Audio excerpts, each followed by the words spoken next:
Bueno, buenas tardes de nuevo. Me pongo el reloj también yo, para no dar ejemplo. A ver, yo voy a hablarles de los aspectos éticos y legales de las pruebas genéticas, de los test genéticos. Esta charla no es tan bonita como la que todos mis compañeros, los que están al pie del cañón, como estoy yo, en la clínica, con lo que nos gusta la clínica o el laboratorio, dependiendo de cada uno en su área. Pero bueno, es una charla que preparé por otro motivo, y siempre me ha gustado sabiendo la dificultad que esto nos oferta pues a los que no somos ni expertos en la parte legal ni expertos en la parte de ética, que deberemos siempre tener unos conocimientos. Yo voy a hablarles de 5 aspectos y luego les enseñaré 3 diapos de un pequeño resumen de algo que tengo pendiente por terminar, que hoy no puedo hablar aquí, que ya me gustaría. De la información genética y la política empresarial, el derecho a la intimidad, la información genética y los profesionales de la salud, los estudios genéticos dirigidos al consumidor, desde las grandes empresas que hoy llama tú mandas tu sangre o tu saliva y te dan el resultado sin ningún médico de por medio. Incluso los colocamos en Twitter, los colocamos por ahí estos resultados y jugamos con la familia de lo que tenemos, de las variantes, de lo que significa y toda esta historia. Y también, por la parte que me toca, la parte de pediatría, lo que hacemos o debemos hacer con los estudios genéticos en los niños. Como les decía brevemente, pues al final, si me da tiempo, pues pondré 5 diapos más de un resumen. En la parte primera, la información genética, la política empresarial, siempre todo el desarrollo de la genética, de la genómica, de la secuenciación masiva, el objetivo de todo esto en la política empresarial es tomar una serie de decisiones económicas. ¿Qué es lo que sucede? Sucede que al conocer toda esta información genética de los trabajadores, pues los empresarios intentan pues mantener el coste económico de su empresa, como es lógico. Por una parte, va a haber un temor a que un determinado gen o una variante indique una posible discapacidad física o mental de un trabajador y el empresario, bueno, pues tenga que dirigir o intente seleccionar a este trabajador con este motivo de la información genética. El conocimiento progresivo del genoma puede revelar aspectos negativos o positivos para la salud, tanto de un individuo como un familiar relacionado con él, de un trabajador como un familiar suyo.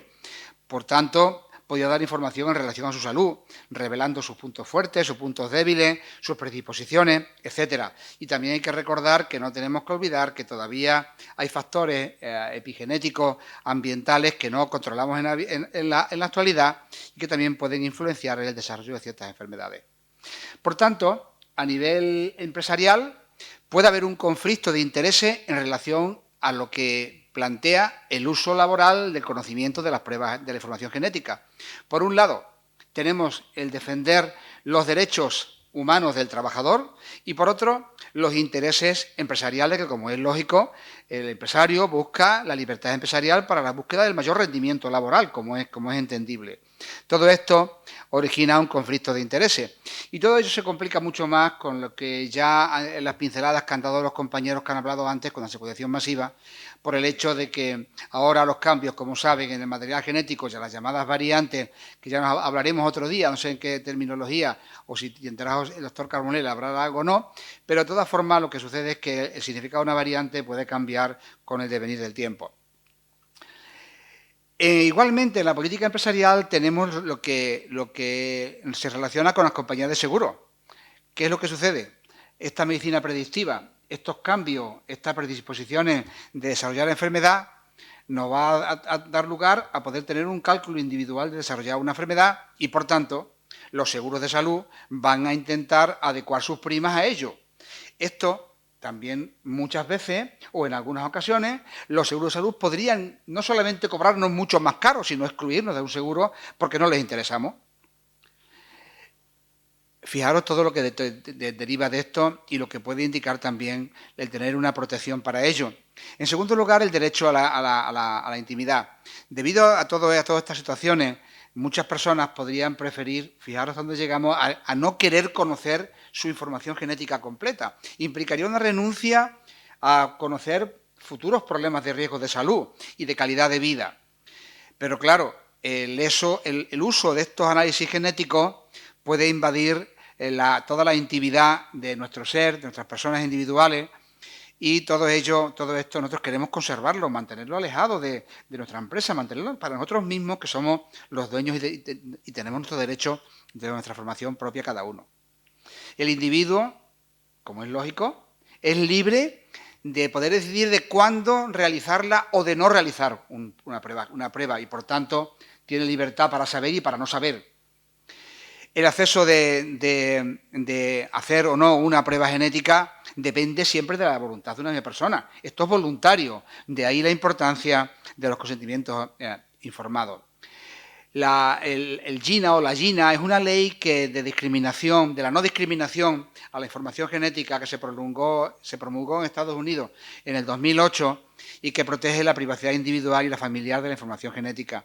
Gracias al desarrollo, con todo el avance de la ciencia que ha habido y la tecnología, el GINA desempeña, pues como digo, un papel vital en la protección para los americanos en lo que es la discriminación genética. El derecho a la intimidad ya se refleja en el Código Deontológico de la OMC, de la Organización Médica Colegial, en el capítulo 16, artículo 69.1, afirma, y se lo leo, que los análisis de pruebas genéticas solo deben realizarse para fines médicos previstos y consentidos por el paciente y también los indicados por la ley. Otro punto muy importante es la información genética y los profesionales de la salud. Con todo lo que estamos viendo, y doctor Carbonell comentará algo que yo no tenía tampoco que proponer hoy en mi charla, de lo que son los hallazgos secundarios y hallazgos incidentales en los estudios genéticos. Pero los médicos, todos los que estamos involucrados en dar una información genética, los profesionales de la salud, podemos incurrir en responsabilidades legales, éticas y jurídicas por no revelar ciertos hallazgos del análisis genético. La Sociedad Europea de Derechos Humanos indica que los profesionales de la salud deben revelar la información incluso no solicitada, los hallazgos incidentales.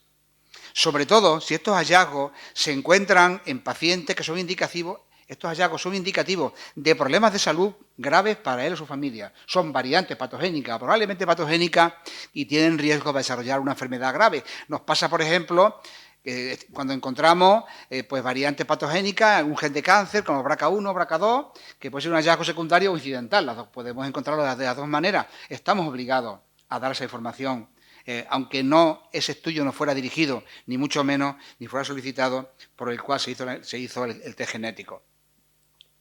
Los datos genéticos igualmente pueden tener una dimensión familiar. Podemos encontrarnos una alteración genética en un gen que hay riesgo para que esa familia herede ese gen o lo tenga y desarrolle una enfermedad en el futuro, y por ese motivo la familia en teoría tiene derecho a conocerlo y el individuo tiene derecho a que la familia no quiera que lo sepa su familia.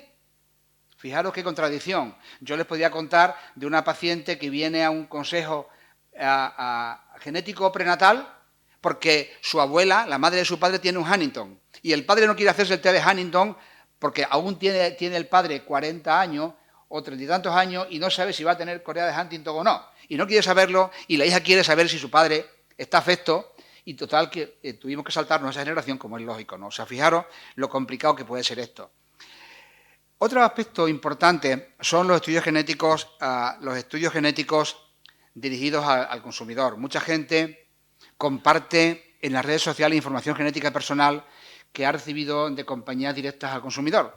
Son que tú por internet buscas quién te puede hacer un genoma y te lo hace. A mí se me han presentado en consulta no una, ni dos, ni tres, sino muchas veces, pero usted es un paciente, no, yo vengo con este papel. Yo no vemos pacientes, no vemos papeles.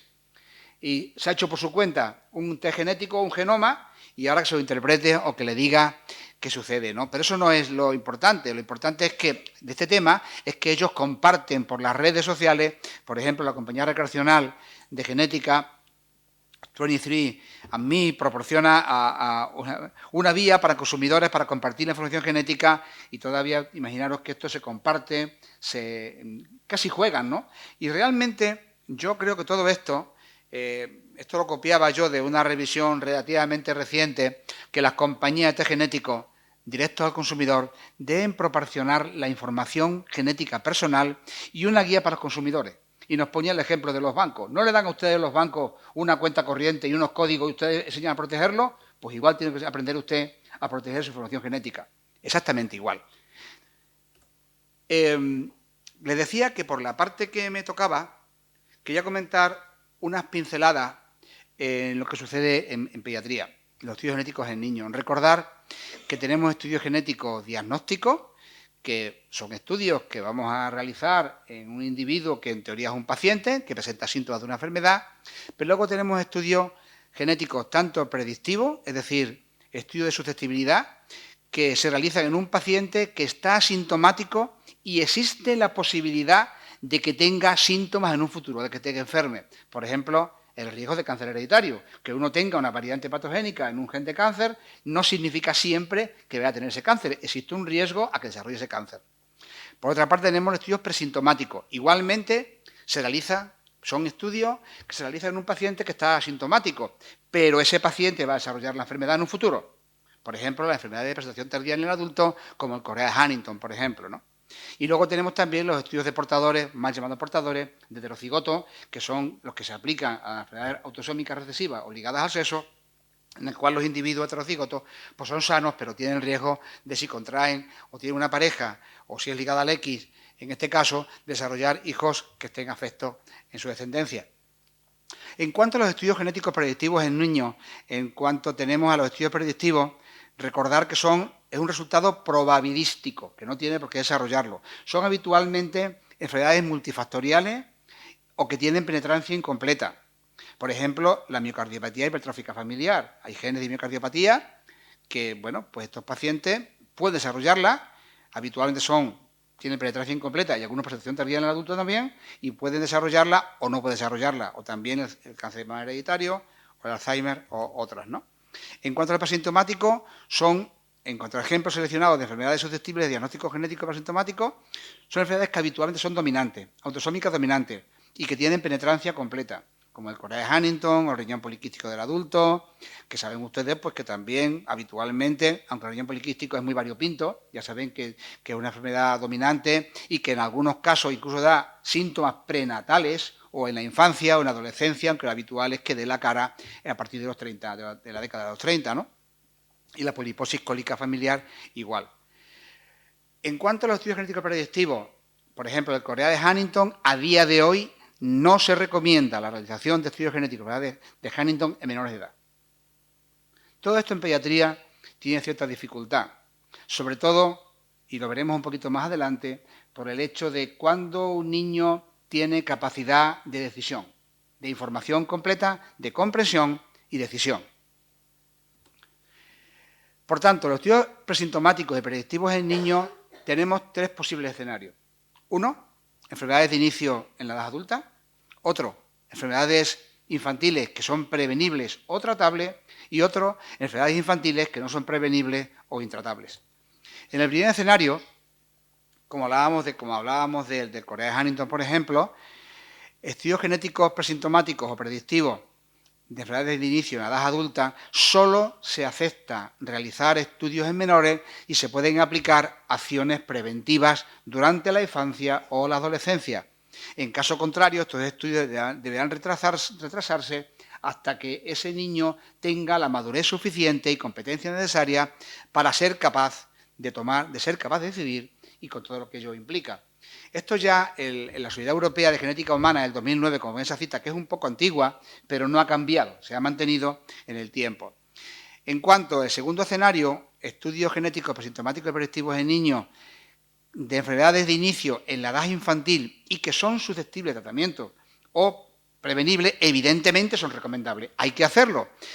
Siempre el momento de hacerlo también ofrece cierta dificultad, que debiera ser el momento en el que se deban o puedan iniciar medidas terapéuticas o preventivas. Es decir, haremos el estudio cuando conozcamos que habitualmente esa enfermedad da la cara en el niño. Es el momento de poder hacerlo. Siempre, por supuesto, con un asesoramiento genético antes y después del test. Y por último, el tercer escenario, en pediatría, se trataría de enfermedades de inicio en la edad infantil, pero que no son susceptibles de un tratamiento efectivo o prevención.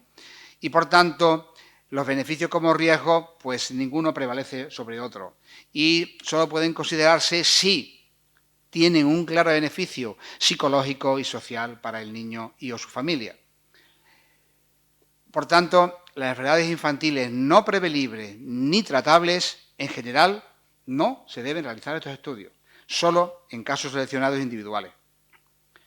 Dentro de pediatría, igualmente, nos planteamos los estudios en portadores heterocigotos. Recordar que los estudios en portadores correctamente heterocigotos son enfermedades habitualmente de herencia mendeliana recesiva o ligada al X, o a veces también hablamos de portadores en anomalías cromosómicas balanceadas y que pueden también transmitir la enfermedad genética cromosómica a su descendencia. Realmente existen contradicciones. Nosotros nos encontramos muchas veces cuando tenemos un paciente, una pareja que tiene un hijo y tiene una enfermedad, el niño tiene una enfermedad genética recesiva, autosómica recesiva. Hemos encontrado las dos variantes patogénicas, una la tiene el padre, otra la tiene la madre, como habitualmente sucede, salvo caso de la mutación de nuevo, que es excepcional, como saben, y tienen más hijos menores de edad, y quieren saber si sus hijos son portadores.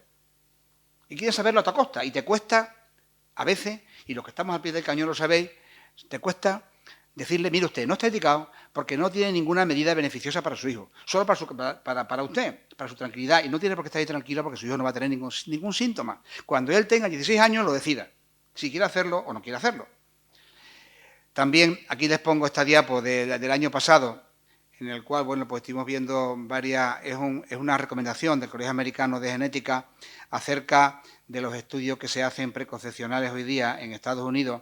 Nosotros todavía en España no hemos llegado, en el cual el Colegio Americano de Genética en Estados Unidos están recomendando hacer un nivel 3 que llaman ellos para analizar una serie de enfermedades o riesgos de enfermedad, estudios genéticos a todas aquellas parejas que están embarazadas o se van a quedar embarazadas de 93 genes recesivos y 17 legados al X, que tienen un nivel 3, como dicen ellos, que tienen una frecuencia de portadores de mayor de 1,200. Bueno, ¿cuándo llegaremos en España a esto? ¿Se hará algún día? Pues todo se verá. En cuanto a la utilidad del screening de portadores en la práctica clínica de los heterocigotos, ¿cuál es la utilidad que tiene en la práctica clínica? Pues ya sabe que para prevenir ansiedad de miembros familiares, para evitar nuevos casos, para consejo prematrimonial o sobre todo también para técnicas de reproducción asistida.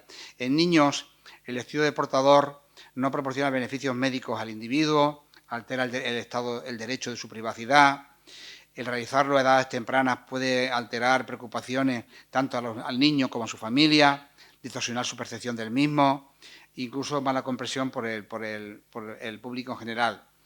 Por tanto, la detección de portadores en niños solo es útil para propósitos reproductivos. ¿Y cuándo es la edad para hacerlo? Realmente, los anglosajones dicen que alrededor de terminar la high school o alrededor de empezar la high school otros, de media aproximadamente, fijaros que es la época de la adolescencia, cuando hay una ecuación inherente de los chicos a esa edad a testarse, y realmente se debe hacer alrededor de, como digo, 16 años, aunque hay chicos y chicas, sobre todo chicas, que con 12 años o 13 años son perfectamente maduras y entienden perfectamente el problema y pueden incluso llegar a tener una capacidad de decidir. Nosotros, desde pediatría, desde la gente que hacemos genética clínica en pediatría, siempre debemos velar por los intereses del niño. Ese es el objetivo siempre primario, hacerle partícipe cuando esté preparado intelectualmente de tomar decisiones, y en los casos de niños pequeños, evidentemente serán los tutores legales los que tengan que tomar una decisión. Y termino solo con estas diapos que decía que no iba a comentar, pero para que veáis lo que nos queda por ver. Yo he tocado la parte quizá que más ahora se brinda por la información al público y por todo lo que es la asociación masiva, pero fijaros lo que queda de ver, los pongo ahí, los aspectos éticos, consentimiento informado. Estos aspectos los hemos tocado ya de pasada, la investigación y biobancos, y en los aspectos legales, sobre todo la protección de datos informáticos, también la legislación sobre pruebas genéticas, las patentes y propiedad intelectual, el uso forense y judicial, y los ensayos clínicos y regulación ética. Muy bien, pues muchas gracias. Es que quizás no es muy ético, pero, por ejemplo, somos dos biólogos y una biotecnóloga. Entonces, desde el punto de vista de medicina, puede cambiar mucho. Cuando has dicho que hay personas que quieren tener hijos y saben que los dos son portadores, ¿no hay en un punto en el que tú le digas, es mejor que, por ejemplo, preferiblemente no tengas hijos porque seguramente salgan con una condición? A ver, Lo que tenemos que tener en cuenta, primero, los estudios de portadores los hacemos en enfermedad autosómica recesiva. Lo habitual, como bien conoces, es que ambos progenitores, ambos miembros de la pareja, sean heterocigotos. Por tanto, cada hijo que tengan, independiente del sexo, tienen un riesgo de 25% de heredar los dos alelos patológicos, siempre que los dos, a veces, raramente, uno de los dos progenitores no tiene nada y hay un falsa paternidad, que nos pasa poco, pero nos pasa. Mutaciones de nuevo, pues llamarlas mutaciones, pueden también suceder, raras, ¿no? Pero, a ver, hay que tener presente en primer lugar. Una cosa es decirle que a los otros hijos que tiene teóricamente sanos, si están sanos, lo máximo que pueden ser son enfermedades recesivas, hablamos, no hablamos dominantes con baja penetrancia, enfermedades recesivas. Los hijos sanos que tenga, hermanos del niño afecto, que es el que han tenido, van a ser como mucho heterocigotos sanos, como mucho, luego no van a tener síntomas ninguno. Solo va a ser útil conocer su estado genético de portador para cuando tenga edad de reproducirse y tenga por su pareja también es portadora o heterocigota en un futuro para tener hijos. Con lo cual, eso, como no vale para nada, cuidado, hay algunas enfermedades, pero esto es en las ligadas al X, algunas enfermedades ligadas al X que las mujeres portadoras pueden tener algún síntoma, en algunas, no todas, en algunas metabólicas, por ejemplo, en el Hunter, que es una enfermedad metabólica hereditaria, pues se sabe que algunas mujeres tienen algún síntoma, pero eso no es lo habitual. Entonces, los estudios de portadores heterocigotos te vale para poco. El decir a un padre que no tenga hijos, tú lo que tienes que darle es un buen asesoramiento genético. Punto. Del riesgo, de la sintomatología que van a tener y cuánto van a tenerla y qué esperan y si hay tratamiento. 2, ofrecerle diagnóstico prenatal y 3, darle opciones reproductivas con reproducción asistida. Eso es lo que el consejo genético entero que se debe hacer. Es lo que se debe hacer. No sé si te he respondido más o menos a la pregunta que... Muy bien. Luisa. Un minuto que te llevan. Esto es una opinión personal para ti, porque además como hemos tenido algún caso de esto en genética, ¿qué opinas tú de los test de compatibilidad que se hacen en las clínicas privadas para las parejas que van a tener un proceso de fecundación in vitro o inseminación artificial? A ver, nosotros el Sistema Público de Salud Español a día de hoy, como bien conocen, no cubre este servicio. Normalmente la gente, una cosa es, yo diferencio dos puntos. Una cosa es que uno que por su cuenta y riesgo quiera decir, yo y mi pareja y yo nos hacemos un test de compatibilidad, el matching test como se llaman, cogen 400 genes aproximadamente, dependiendo de los diversos laboratorios de enfermedades recesivas ligadas al X. Y otra cosa es parejas que acuden a las clínicas de reproducción asistida, porque no son capaces o tienen problemas de esterilidad primaria o de lo que fuere.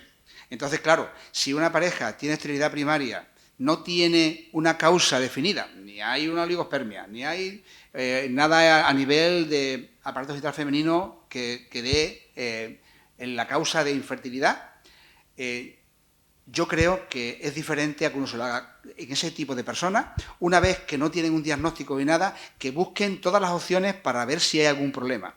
Y eso es diferente a la primera parte que te he contado, que yo creo que esa parte seguramente se acabará incluyendo en el sistema público de salud en un futuro. La otra parte, que uno por su cuenta de riesgo, pues evidentemente no tiene mucho sentido. No tiene mucho sentido, aunque uno es libre de hacer lo que quiera. Siempre que tengan... Claro, el problema, Luisa, que se nos plantea, que ya lo comentamos en el Comité de Estudios Genéticos, y se nos plantea el hecho por parte del laboratorio y por parte del clínico, la situación siguiente. Es, a mí me llega a la consulta un individuo que ha llegado a la consulta y que me dice que es portador de FQ, por ejemplo. Esa no tiene ninguna duda, de fibrosis quística, 1 cada 35 son heterocigotos portadores de la población general, por tanto... Ahora, normalmente...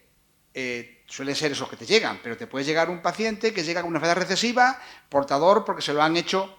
Claro, a mí no me hace ni pizca de gracia que por su cuenta lleguen y tengan diferente acceso, pero si te llega a la consulta y tiene riesgo de tener una enfermedad recesiva su pareja, hay que hacerlo. Hay que hacerlo porque tú no puedes negarle a tu consulta ha llegado. Yo no le he buscado, a tu consulta ha llegado como sea.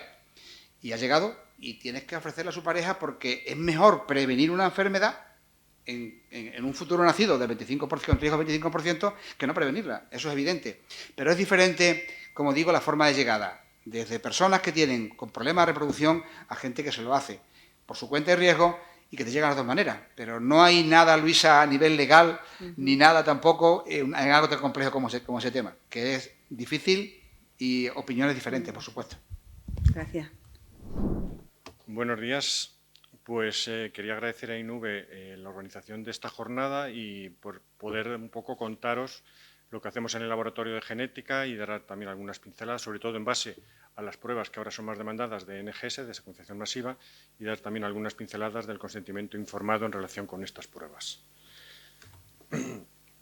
La genética es una disciplina científica que estudia los genes, la herencia, las variantes genéticas en los organismos.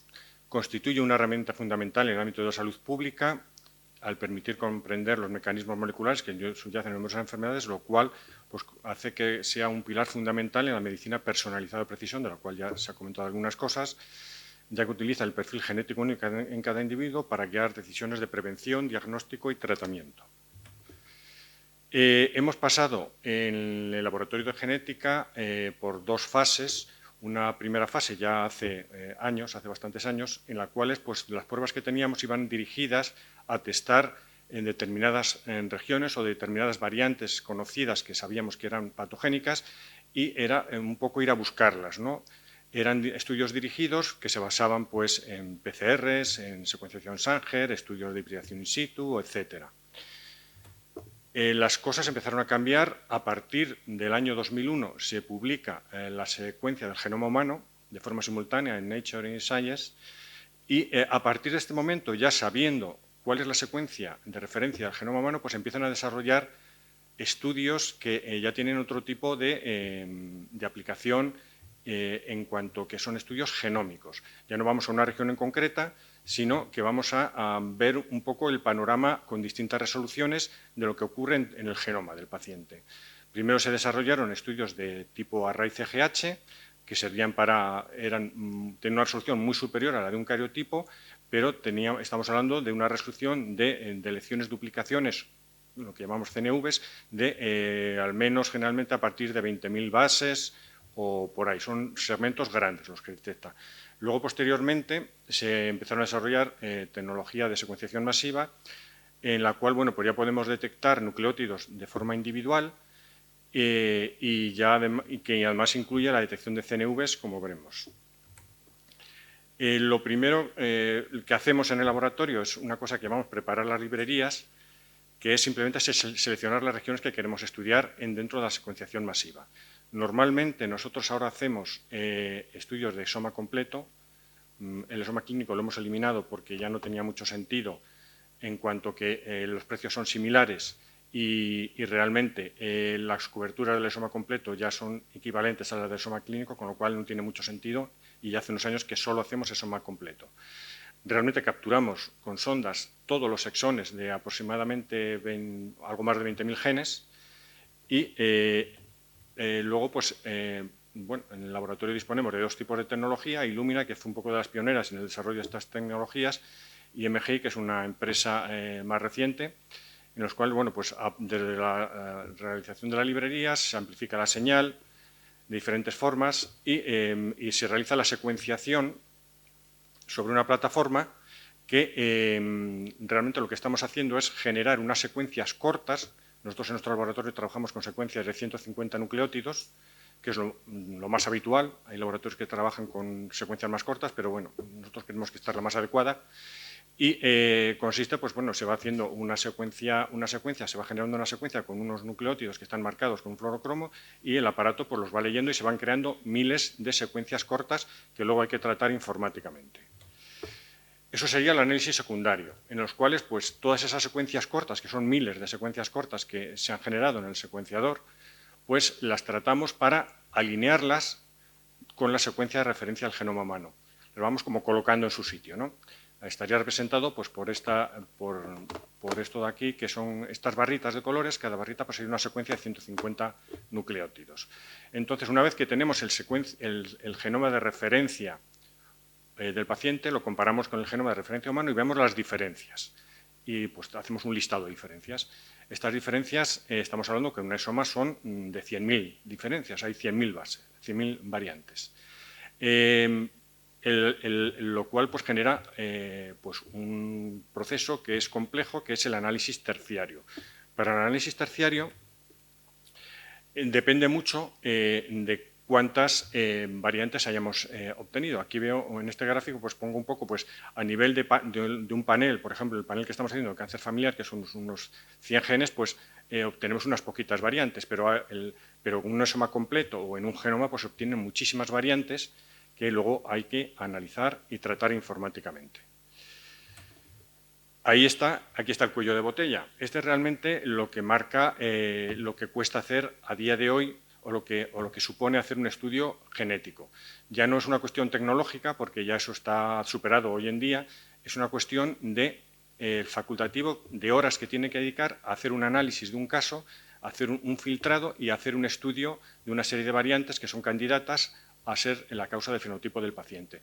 Todo este proceso es laborioso, requiere varias horas por paciente. Estamos hablando de que algunos casos pueden suponer hasta 5 o 6 horas en función de la complejidad del paciente y del número de genes que estemos analizando, que pueden ser miles, como en pacientes con discapacidad.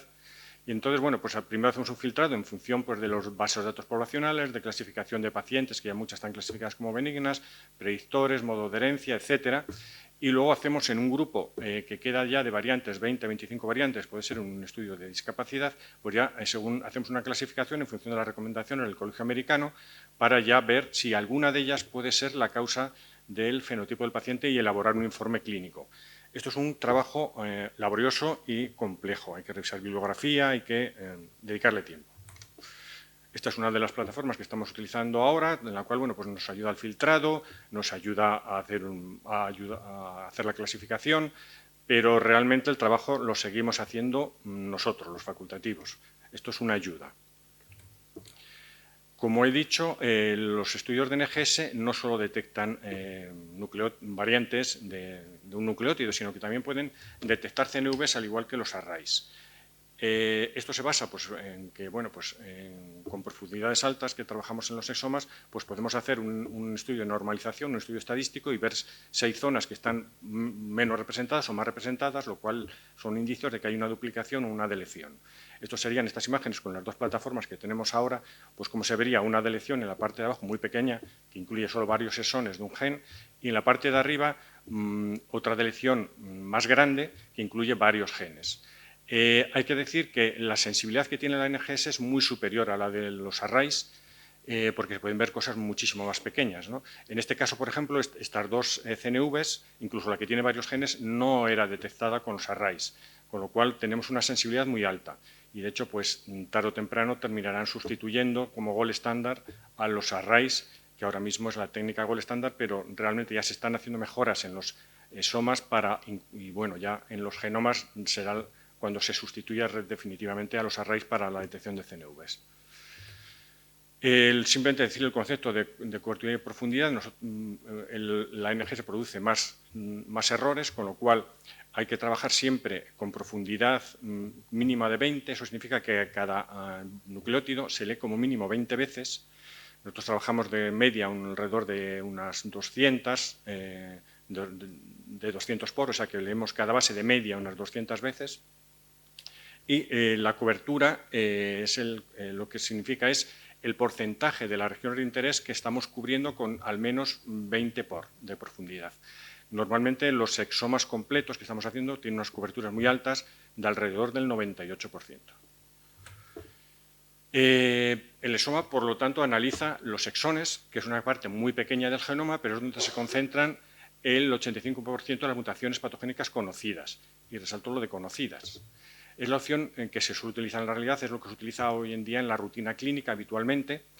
Y voy a hacer alguna pincelada de lo que es el genoma de secuencias cortas, que se pondrá en la rutina clínica en un par de años, calculo yo, por ahí, porque va todo muy rápido, que ya no solo estudia los exones, sino también las regiones intrónicas profundas, las regiones reguladoras, genes no codificantes, que se está viendo últimamente en los últimos meses, que son muy importantes en la patología. por ejemplo, los genes pequeños nucleares de tipo RNA tienen una muy alta prevalencia en los trastornos del neurodesarrollo. Se ha visto en los últimos meses, en el último año y pico, que algunos genes, como el RNU42, es de los genes en que más frecuentemente se asocia a trastornos del neurodesarrollo autosómico dominante, y el gen RNU22 es el más prevalente en enfermedades del trastorno del neurodesarrollo autosómico recesivas, muy por encima del resto de los genes. Estos genes, que son muy importantes, este tipo de genes no codificantes, no están incluidos en los exomas a día de hoy.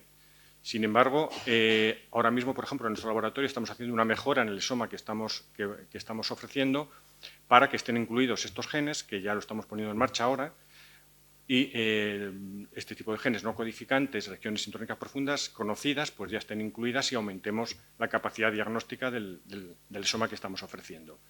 El genoma pues tiene una mayor capacidad diagnóstica, como he dicho, es más robusto para la detección de variantes estructurales, tiene algo mejor de capacidad para la detección de expansiones de tripletes en enfermedades por expansión, como puede ser pues, el X frágil o distrofia miotónica, las que sean, las ataxias espinocerebelosas, pero siguen siendo estudios basados en secuencias cortas y son estudios aproximados.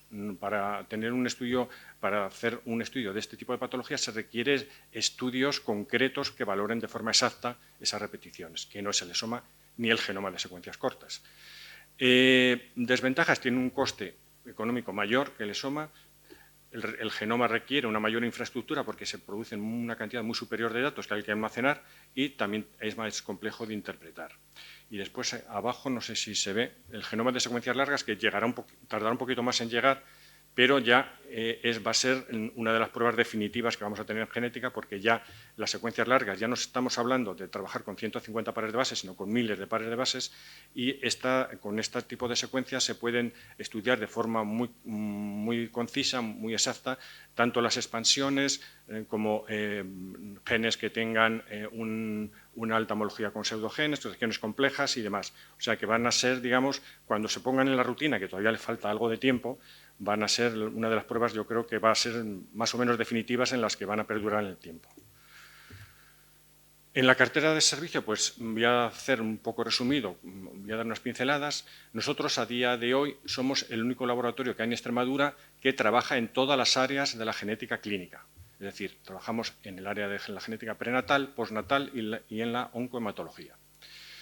Tenemos disponibles pues, todas las técnicas fundamentales de la genética, la citogenética convencional o cariotipo, la citogenética molecular o FIS, distintas técnicas de genética molecular basada en PCR o PCR a tiempo real, las técnicas de secuenciación masiva, y también estamos poniendo ahora a punto la PCR digital, sobre todo con orientación a la oncomatología en un principio.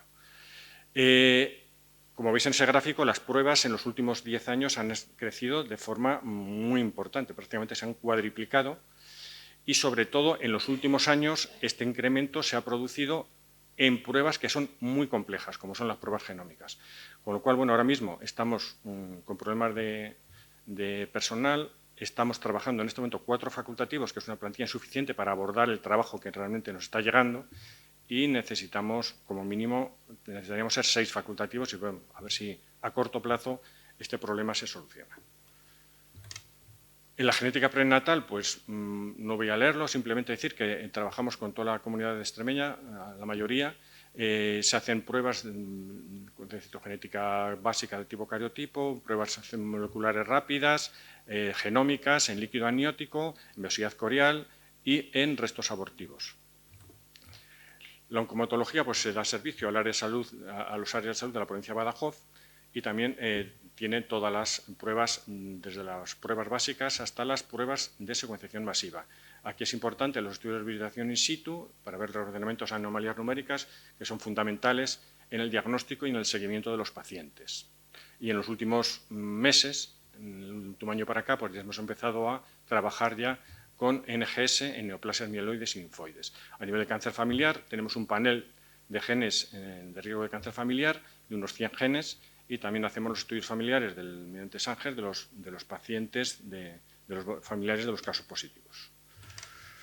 La genética postnatal, damos servicio al área de salud de Badajoz en algunas cuestiones, como por ejemplo los exomas, y en otras pruebas también a otras áreas, pero de todas formas, en muchos de los pacientes que estamos viendo, como Badajoz es un centro de referencia a nivel regional, pues realmente vemos pacientes que no son residentes en el área de salud de Badajoz, sino de otras áreas, con lo cual vemos a más pacientes.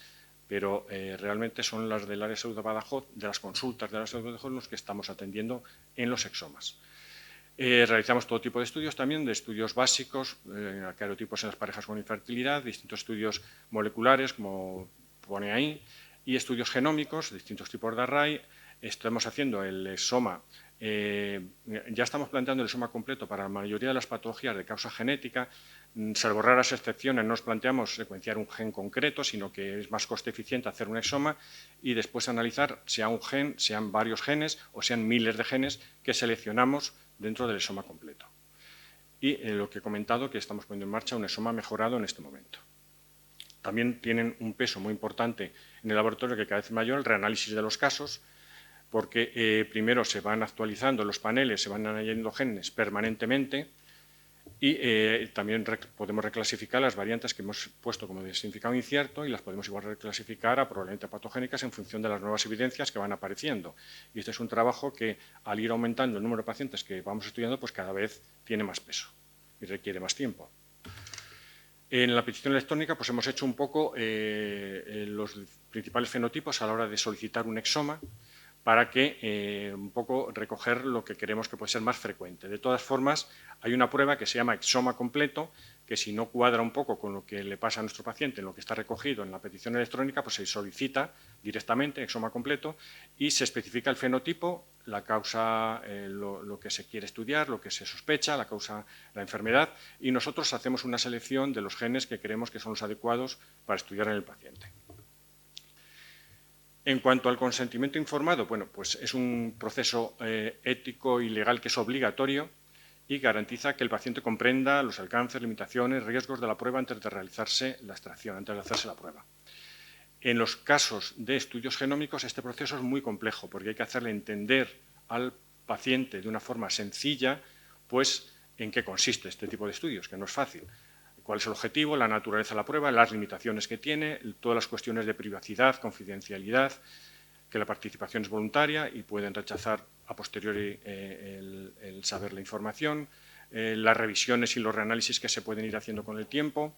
Y después otra cuestión que también es importante, que son los hallazgos incidentales y secundarios, de los que ya ha referido algo el doctor Enrique Galán antes, y que, bueno, el paciente debe de referir el consentimiento informado por escrito si desea o no desea su conocimiento.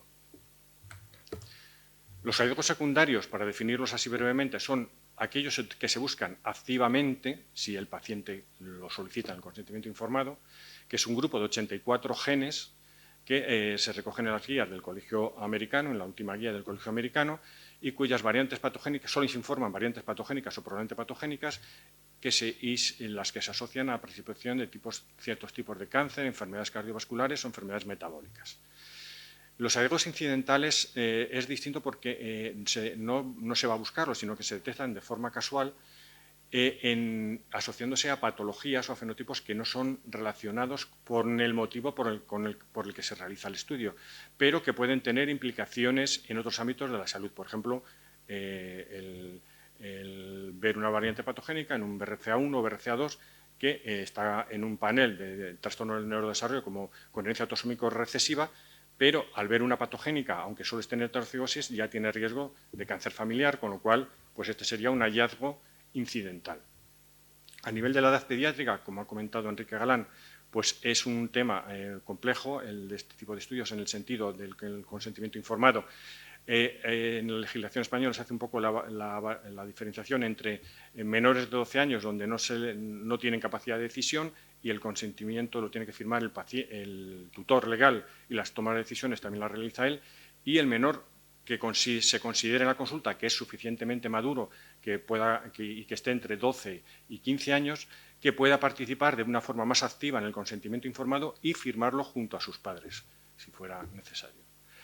En cuanto a los hallazgos incidentales y secundarios, pues en la edad pediátrica es un tema muy controvertido, como ha comentado hace escasos momentos Enrique, porque hay una gran controversia sobre si, según diferentes guías internacionales, algunas son más partidarias de informarlos, otros de no informarlos, otros de intentar buscar un consenso de genes que tengan el desarrollo de la patología durante la edad pediátrica, pero realmente no existe un consenso a nivel internacional.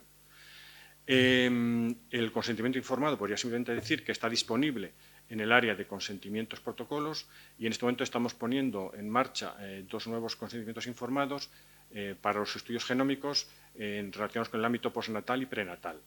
Y en estos nuevos consentimientos informados que estamos realizando en función un poco de las recomendaciones que se nos hizo desde calidad, pues constan de 2 partes, un poco más diferenciadas que lo que teníamos antes, en el cual una hoja informativa del estudio donde se explique todas estas cuestiones de las que he estado hablando, que deben de ser claramente explicado el estudio, en qué consiste y demás al paciente, y que debe ser entregada al paciente para que esté en poder del paciente y poderlo consultar siempre que quiera. Y después otra parte, que es donde figuran las firmas, que debe ser guardada y idealmente escaneada y subida a Jara para que figure dentro de los documentos del paciente. Y bueno, pues esto es todo.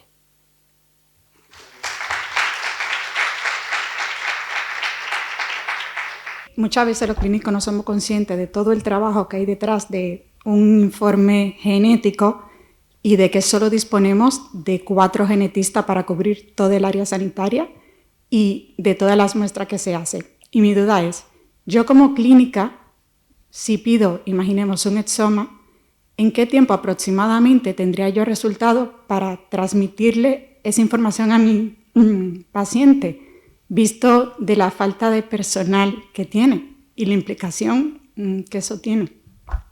Pues ese es un problema importante que tenemos en el laboratorio. Entonces, bueno, yo quiero decir que cuando los estudios nos lo refieren como urgente, pues lo sacamos con la mayor celeridad posible.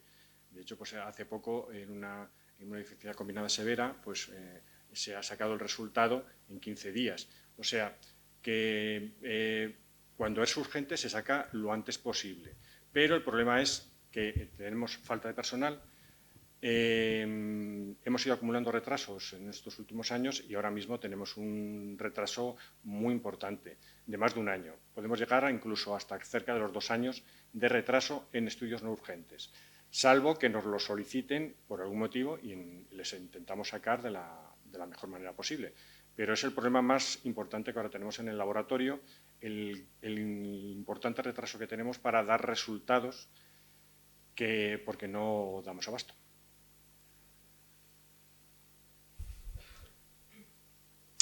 ¿Alguien más?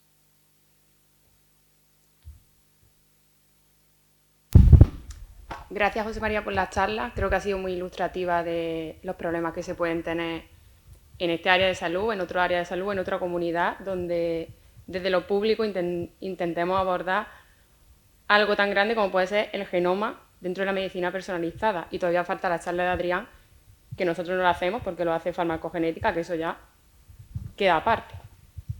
Mi duda era, hemos visto que los exomas, y además se ha referido en las diferentes charlas de los compañeros de antes, se hacen ahora con la información clínica que hay ahora y la evidencia científica, pero luego pueden ser reevaluados. Entonces, si va a ser reevaluado, puede ser que el paciente ahora tenga sintomatología clínica nueva y que el primer estudio que se solicitó, que se secuenció, lo mandó, no sé, cardiología, y ahora el paciente tenga clínica nueva de nefrología. Con las herramientas que tenemos, ¿puede un nefrólogo saber desde Jara o consta en algún sitio en la historia clínica del paciente si ese paciente ya se ha hecho un estudio genético, qué es lo que se le ha hecho, si tiene firmado el consentimiento informado? Ese consentimiento, ¿eso aparece en algún sitio que fácilmente puedan los clínicos acceder para ver lo que se le ha hecho y lo que ya se sabe de ese paciente, o tiene que meterse uno a uno en cada informe de toda la historia clínica del paciente? No sé eso, si se sabe lo que hay. Pues eso es algo que ahora mismo es difícil de que lo vea, en el sentido de que no está recogido fácilmente si se dedica a ver las analíticas que se le han hecho al paciente, lo puede ver, o sea, a revisar las historias clínicas que hay en Jara. Pero no, nosotros hemos solicitado, como sabe Luisa, llevamos esperando, a ver si nos hacen caso ya de una vez, para tener en Jara una sección de genética donde se cuelguen todos los informes, y ya no solo nuestros, sino también los que se hacen fuera, para que no se pierda toda esa información. Los que se hacen fuera, que se puedan escanear y guardar en esa sección, y también nuestros informes pasen también a esa sección. De tal forma que todo este proceso se simplifique y se facilite mucho. Estamos a la espera de que nos den hasta que esto se pueda crear y tener pues, una pestaña en Jara donde ponga estudios de genética, pero todavía no está disponible. Buenos días. En primer lugar, agradecer a la Comisión de Genética y Enfermedades Raras por poner el foco en la gestión de casos también hoy, permitiendo la ponencia, y, por supuesto, al INUVE por la organización y la Secretaría Técnica de las jornadas de hoy. Vamos a hablar hoy un poquito de la gestión de casos en enfermedades minoritarias, ¿no? Y el acompañamiento de pacientes durante el proceso asistencial, que me parece una de las características clave de esta gestión de casos. Los objetivos que planteo con la presentación de hoy es la propia presentación del recurso, aprovechando unas jornadas que dan difusión entre los clínicos, pues presentar lo que tenemos, el concepto de gestión de casos y modelos asociados, el momento actual que tenemos en el área de salud de Badajoz y el modelo que nosotros, digamos, hemos propuesto y hemos comenzado a trabajar aquí, y las barreras y los retos en el futuro inmediato, así como las ventajas que creemos que tiene la gestión de casos en enfermedades minoritarias. Empezamos por el principio, que yo creo que es importante. ¿Qué es el concepto de gestión de casos en enfermería? Porque el concepto de gestión de casos es así como un poco grande, difuso y a veces etéreo, ¿no? Entonces, si nos ceñimos al documento técnico que tiene el SES, que es un documento marco con el que trabajamos, nos dice que es un proceso colaborativo en el cual se valora, planifica, aplica, coordina, monitoriza y evalúa las opciones y servicios necesarios para satisfacer las necesidades de salud de una persona. Toma ya. O sea, todo en uno, ¿vale? Articulando comunicación y recursos disponibles que promuevan resultados de calidad y coste efectivos, y además tendrá un carácter holístico. Es decir, el documento técnico del SES hace bien en centrar un poco el tiro, pero es verdad que todavía nos queda grande, con lo cual, cuando hace 15 meses comienzo a trabajar en la gestión de casos en enfermería, en enfermedades minoritarias, hay que ir un poco acotando para ver cómo plasmamos esto en la realidad asistencial de los pacientes, ¿verdad? Nos define al paciente objetivo. Tenemos en cuenta que el documento de gestión de casos, el documento técnico, como hablamos, es general para todo el SES y está un poquito ligado a los PAI también, a los procesos de atención integrados, y nos dice que el paciente objetivo es el paciente de alta complejidad, el que define como persona con patología crónica por motivo de su enfermedad, que sufre o está en riesgo de sufrir descompensaciones y que requiere múltiples intervenciones sanitarias y sociosanitarias.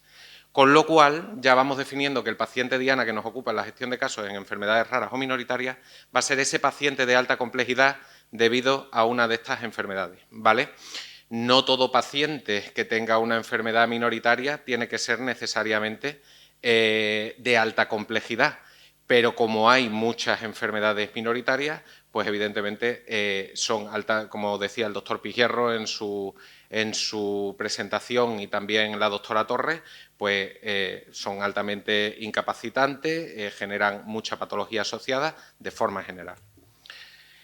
Y ahora, ¿cómo enmarcamos la gestión de casos en el abordaje de la cronicidad del Sistema Nacional de Salud? Pues bueno, la gestión de casos, que es una figura, como digo, que navega entre todas las aguas y ninguna a la vez, sí que se enmarca en los objetivos de la estrategia de abordaje de cronicidad en el Sistema Nacional de Salud.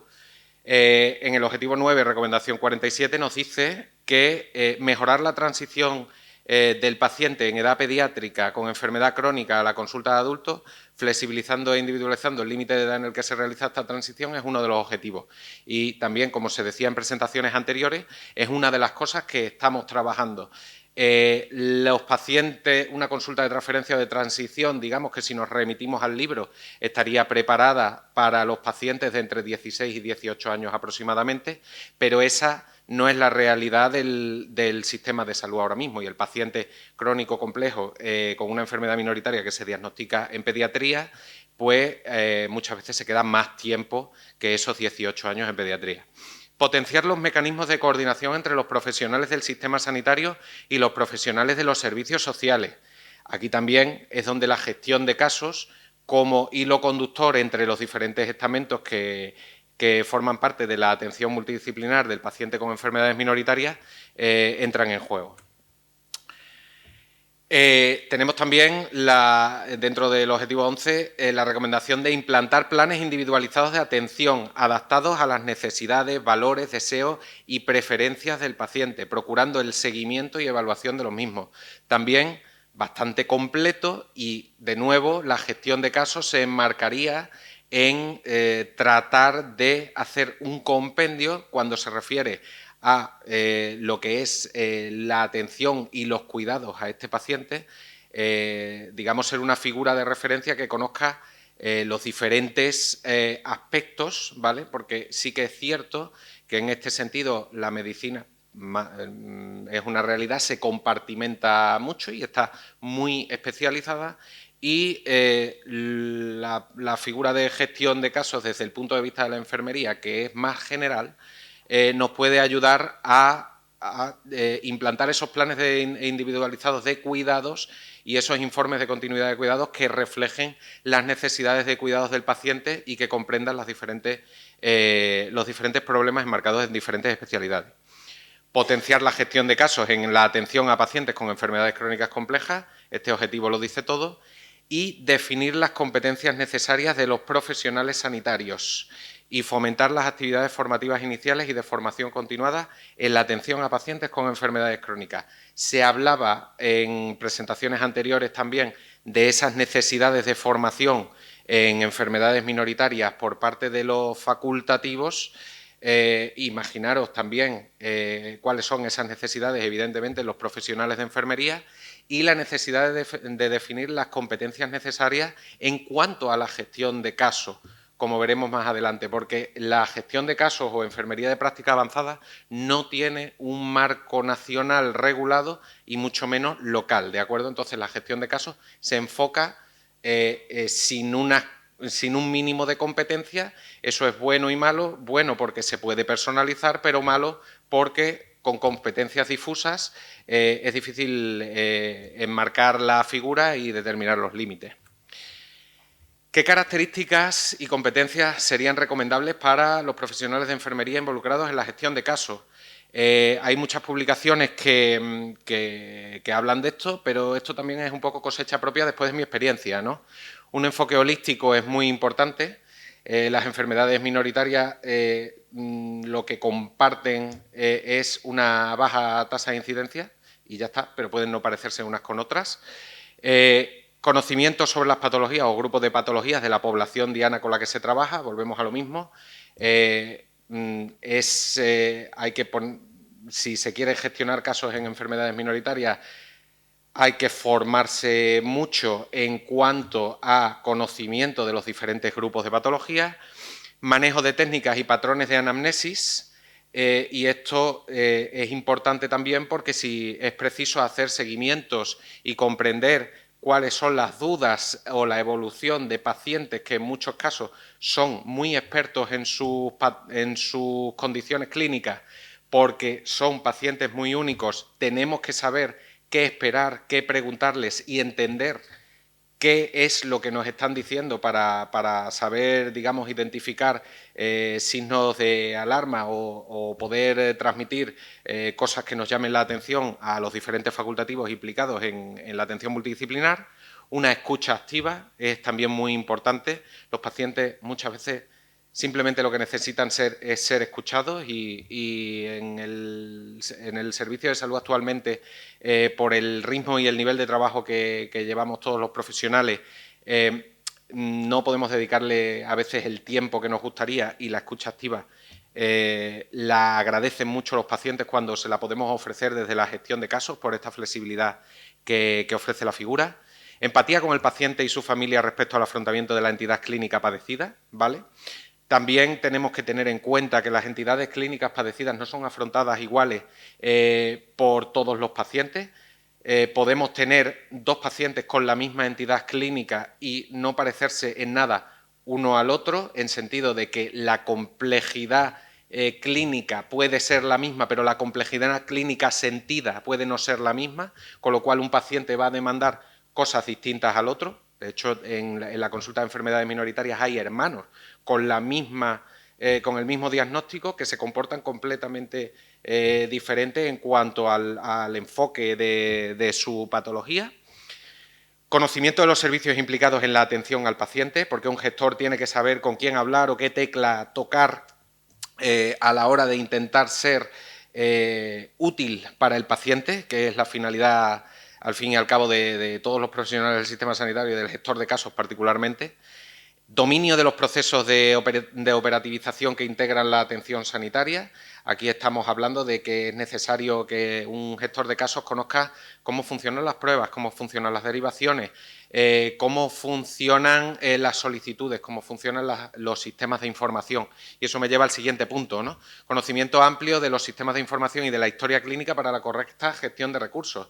Es decir, si yo tengo que resolverle al paciente problemas o dudas, tengo que saber dónde encontrarlas, dónde buscar, dónde bucear y ofrecerle soluciones también a él dentro de la historia clínica para que sepa dónde encontrar sus propios datos, dado que la historia clínica, como se ha comentado también antes, es del paciente. A mí me gusta, hay un par de conceptos que me gusta creo que están asociados a la gestión de casos y por eso me gustan, que uno es el de patient advocacy o el rol de enfermería como abogacía o como defensor de los pacientes, ¿no? Actuando como voz del paciente y protegiendo sus derechos, garantizando su autonomía y asegurando que reciba la mejor atención posible.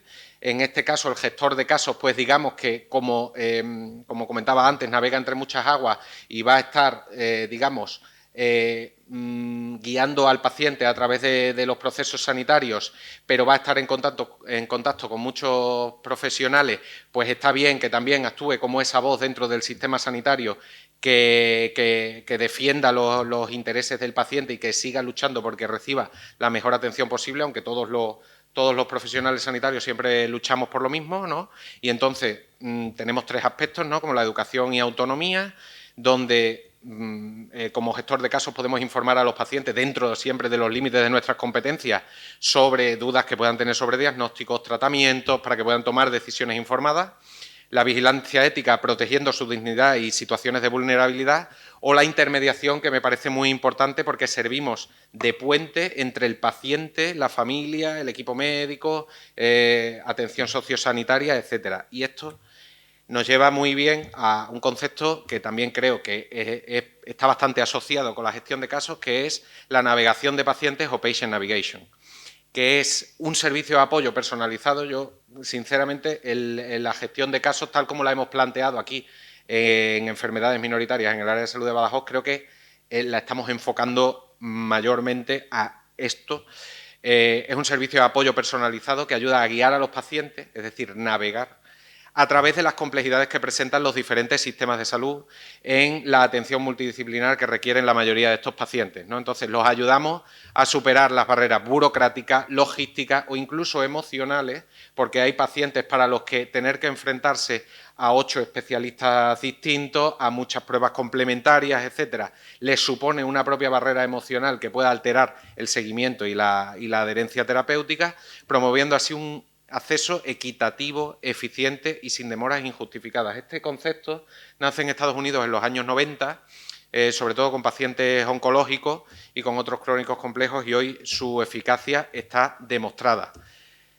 Y las características de la navegación de pacientes se solapan también con las que se esperan de la gestión de casos en sí, ¿no? En su definición, que es ayuda en la coordinación de citas, temporizando adecuadamente consultas, procedimientos y pruebas complementarias. Esto no significa solamente juntar todas las citas en un mismo día, sino asegurarse de que un paciente que, como digo, ya ve a muchos especialistas, está entre distintos niveles, atención primaria, atención hospitalaria, recursos sociosanitarios, tenga unas consultas que sean eficientes y efectivas y que todos los procedimientos y pruebas complementarias estén en tiempo y forma. Esto va a generar un trabajo, como veremos después, que no es de cara al paciente, pero que es un trabajo proactivo para que esto ocurra, que también consume tiempo. Eliminación de barreras, ¿no? Acceso e interconexión entre los diferentes recursos, como hemos dicho, interniveles que comentaba antes, y también eliminarle las barreras. Poníamos antes el mapa de Extremadura, sabemos dónde estamos, sabemos la dispersión geográfica que tenemos, entonces tenemos que diversificar la vía de contacto que ofrecemos al paciente para superar esa dispersión geográfica. Presencial, telefónica, telemedicina, correo electrónico, etcétera, ¿no? Comunicación. Por último, actuamos de puente entre los equipos clínicos y los pacientes, como digo, para asegurar que las recomendaciones sanitarias son bien entendidas. Esto es muy importante. Los pacientes también a veces salen de una consulta y han recibido noticias complejas, difíciles de asimilar, etcétera, que luego pueden requerir nuevas consultas simplemente por el mero hecho de que han salido apabullados y cuando les ha dado tiempo digamos, a madurarlo, pues les gusta volver a hablar con un sanitario. Oye, me han dicho esto, oye, ¿esto qué significa? Y ahí la gestión de casos también puede ayudar a la hora de evitar una sobreutilización del sistema siempre que se pueda, ¿no? ¿Qué modelo planteamos entonces en el área de salud de Badajoz? Pues cuando se planteó la gestión de casos, como digo, hace 15 meses, después de hacer una revisión bibliográfica, se planteó en una etapa inicial un tipo extramuros. Ese tipo extramuros lo que dice es que la gestión del caso se extiende a lo largo de un continuo, es una versión longitudinal del servicio y se lleva a cabo una relación prospectiva, ¿no? Donde la enfermera que ejerce este rol, digamos, lleva la batuta, ¿no? Y pues se mantiene ese continuo en el entorno y el tiempo con enfermería, resto de proveedores y el paciente y su familia. Eso los valores, la familia y el paciente lo valoran mucho. El objetivo de estas actividades está centrado en la evaluación, coordinación y intermediación entre entornos y proveedores. Aquí tenemos el modelo que planteamos de gestión de casos. Este es el modelo longitudinal, ¿vale? Donde la gestión de casos está en el centro, al lado del paciente y la familia, y vemos ahí, pues, desde los profesionales de atención primaria a los profesionales sociosanitarios y fisioterapeutas, administrativos, especialistas de hospitales, enfermería de hospital, etcétera. Y vemos un continuo donde vemos el continuo de salud, enfermedad, se va complicando la enfermedad, entramos en complejidad, etcétera. Ese es un modelo general, no solamente para enfermedades minoritarias. Y eso nos lleva al modelo que planteamos. Canva no me va a dar un premio a mí por cómo planteo las cosas, ¿vale? Pero el modelo planteado en el área de salud de Badajoz, es decir, nosotros hacemos un planteamiento ahora desde el punto de vista estructural, donde la gestión de casos está en el centro, igual que la consulta de transferencia, ¿vale? Porque tenemos que tener en cuenta que por las características de los servicios de pediatría, es verdad que los servicios de pediatría trabajan en general mucho más conjuntados y al unísono, y el paciente se siente mucho más arropado que cuando pasa a la medicina del adulto. Pero además, en el paciente crónico complejo, con una enfermedad rara o no, en pediatría se siente mucho más arropado porque está sobredimensionado. Por suerte, los niños generalmente están sanos y los niños crónicos complejos son mucho más protagonistas, entran por la puerta de urgencias del materno-infantil y se les conoce por el nombre. Y eso se diluye cuando pasan a adultos, porque ahí entran a un mundo donde el resto de pacientes con patología crónica compleja pesan mucho más que el paciente con una enfermedad minoritaria. Entonces, se centra en la consulta de transferencia y alrededor tendríamos todo, ¿no? Enfermedades raras en pediatría, enfermedades raras en el adulto, y aquí no ponemos medicina interna del adulto. Estamos hablando de que la gestión de casos debería de trabajar con enfermedades raras del adulto y con las distintas especialidades.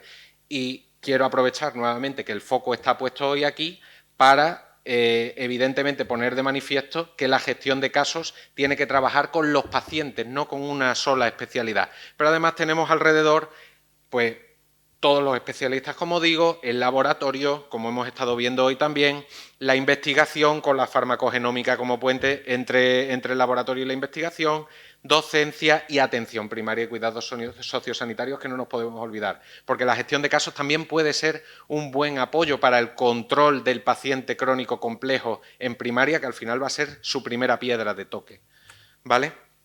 Y eso nos lleva a un mapa de procesos creado, que todavía estamos trabajando, que a mí me gustaría refinar otra vez cuando lleve 18 meses aquí, ¿no? Donde de momento este mapa de procesos solo lo tenemos trabajado con respecto a la consulta de enfermedades raras de medicina interna del adulto, porque, como digo, pediatría, si es necesario, han contactado conmigo y se han gestionado los pacientes que ha sido necesario. También estudios como IMPACT o estudios farmacogenómicos que se están planteando ya en diferentes especializaciones, ¿no? como digestivo, neurología, oncología, etcétera.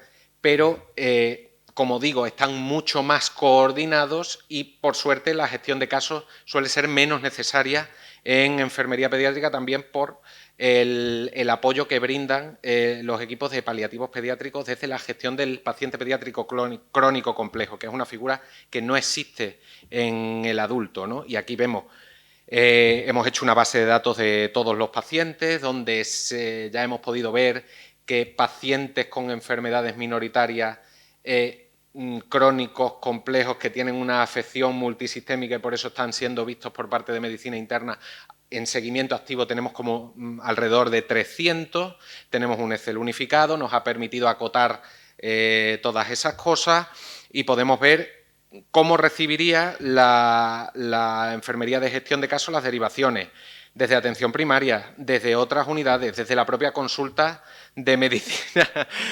Sí, ya sé, de medicina interna de enfermedades raras, ¿no? ¿Qué características tiene la consulta de gestión de casos? Pues que podemos hacer esa valoración integral, que podemos tener una atención presencial con revisiones técnicas y procedimientos contemplados, pero también una gestión telefónica de recursos sanitarios y sociosanitarios, consulta y posibilidades de consulta, soporta mayor periodicidad que la consulta médica. Como decía, podemos ayudar con los estudios farmacogenéticos en estos pacientes, ¿vale? Estamos trabajando en ello, solo diré eso. Me quedan 2 diapositivas, ¿vale? Barreras que nos hemos podido encontrar en este tiempo. La heterogeneidad de las patologías de los pacientes, la gestión de casos en otras especialidades se puede protocolizar mucho más desde el punto de vista de la enfermería porque trabajamos con unas patologías concretas. Aquí el único punto común, como hablamos, es una baja incidencia. Falta de interlocutores únicos y definidos. Para trabajar con todas las especialidades desde un punto de vista interdisciplinar es muy importante, y aquí lanzo el testigo también al propio área de salud y la gerencia de área de salud para que promueva que haya interlocutores únicos, no tiene por qué ser uno solo, pero interlocutores bien definidos entre las diferentes especialidades involucradas en la atención multidisciplinar. Ya los tenemos con los trabajadores sociales y tenemos 2 interlocutores, uno para pediatría y otro para adultos.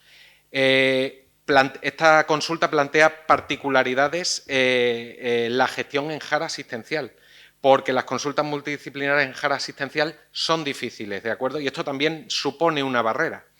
La gestión de recursos en otras áreas de salud, donde perdemos la mano desde aquí. No se pueden generar, puede haber una consulta de referencia en el área de salud de Badajoz, pero el resto de cosas se hacen en su área de referencia y aquí perdemos la oportunidad de hacer órdenes clínicas, pruebas complementarias, el laboratorio, etcétera, ¿no? Falta de definición de competencias de la figura de la enfermera gestora de casos, como decía, y la dificultad de medir los resultados en salud, ¿de acuerdo? Más allá de las encuestas de satisfacción del paciente. Y me gustaría terminar con las ventajas esperadas de la gestión de casos, algunas ya son palpables. La satisfacción de los pacientes, esta la han transmitido personalmente y a los pacientes les parece satisfactorio que exista la figura del gestor de casos que aúne un poco todos los aspectos que tratábamos anteriormente. La percepción de atención individualizada y longitudinal es algo que también aprecian mucho los pacientes. Ahorro de costes por manejo eficiente de recursos. Disminución de la frecuentación, como comentaba antes, por motivos sanitarios no relacionados directamente con una consulta médica. ¿De acuerdo? Favorecimiento de la continuidad asistencial intra e interniveles y ofrecer este servicio de gestión como un servicio de punto único de atención para la resolución de potenciales dudas y problemas. Ahí me gustaría dejaros dónde está físicamente la unidad de enfermedades raras, que ya tiene un sitio físico en la quinta planta del Hospital Perpetuo Socorro, en el pasillo del centro, la dirección de correos que tenemos para la gestión de casos y la extensión telefónica, de nuevo, para darle visibilidad a esto. Muchas gracias. Muy bien. Nada. De enfermos con inmunodeficiencia en Cáceres, donde vino una gestora de casos, enfermera, me parece, de Ramón y Cajal, que lleva los casos de inmunología. Entonces dijimos, ¿y nosotros por qué no tenemos? Y allí alguien dijo, no, pero si en Badajoz hay un gestor de casos. Y yo, así, pues no nos habíamos enterado. Porque hasta ahora los gestores de casos, de nuestros casos, hemos sido nosotros. Todo eso que has dicho lo hacemos los médicos inmunólogos que tenemos la consulta de inmunología, pero la verdad es que nos vendría fenomenal poder contactar contigo o vamos, poder contactar vamos, no sé si estás tú solo, hay más, pero porque es que creo que es fundamental. Nuestros enfermos son enfermedades raras, primero, después son pluripatológicos. Nuestros enfermos con inmunodeficiencias primarias pasan por una media de 4 especialistas, incluidos nosotros, no, creo que fuera de incluirlos nosotros. Entonces son enfermos que además tienen muchos problemas de moverse porque ahora tienen que ir a este sitio, tienen que ir al otro, y yo creo que eso es fundamental para ellos, además del trastorno psicológico que les produce su enfermedad. Entonces, bueno, ya te he cogido el número de teléfono y te llamaremos a ver si se pueden integrar nuestros pacientes, porque además hemos tenido casos muy desgraciados. Y yo creo que sería fundamental contar esa figura para nuestros pacientes. Podremos buscar la forma, seguro. Estoy yo solo, esa es la primera respuesta. Y la segunda es que cuando yo me incorporo, se me propone desde la dirección y me incorporo en marzo del 25, lo que hay estructurado es la nada. Entonces, los primeros pasos tenían que ser, digamos, un poco estructurar la atención. Cuando hablamos de la nada es sin entorno para trabajar, sin poder registrar el trabajo que se tenía. Como hablaba, las particularidades que ofrece Jara, es decir, estamos hablando de una consulta multidisciplinar donde yo ahora mismo me centro en trabajar más con medicina interna o con pediatría, pero la figura es transversal y está diseñada para trabajar con más especialidades, pero no se puede sacar una consulta multidisciplinar única de enfermería que esté asociada, que no esté asociada a ningún servicio. Una consulta de enfermería tiene que ir asociada a un servicio. Ahí ya tenemos, por ejemplo, una barrera para tener informes de continuidad de cuidados específicos del gestor de caso, ¿vale? Pero además de ello, pues establecer el sitio físico de trabajo, que tampoco lo hemos tenido claro hasta hace muy poco. Entonces, si a veces se intenta abarcar en exceso desde el principio sin tener unos cimientos medianamente bien puestos, corremos el riesgo de intentar abarcar mucho, apretar poco y fallar. Hemos intentado que no sea así. Y por eso ahora empezar a darle más publicidad una vez que ciertas cosas están asentadas. Pero sí, esto, si ofreces un servicio y la gente lo encuentra útil, empezará a crecer exponencialmente, claro. Hablar de medicina personalizada después de tu presentación, yo creo que todo la personalización es justo lo que acaba de nombrar. Yo creo que habrá un día en que los pacientes no estarán en un servicio, sino que serán casos únicos y seremos al revés, nos organizaremos los especialistas en torno al problema y no los problemas en torno a los especialistas. O sea, que habéis empezado, yo creo, a sentar un camino que va a ser el futuro. Enhorabuena por el trabajo que estáis haciendo. En los 20 minutos que tengo voy a tratar estos 5 puntos. Espero que me aviséis. Principalmente el mensaje que hablaba con Agustín en la presentación de esto es hablar de la cartera de servicios y la farmacogenómica que se ha nombrado desde el público. Primer mensaje, por si tenemos una hecatombe. La cartera de servicios está aprobada. Me refiero a la cartera común de servicios del Sistema Nacional de Salud.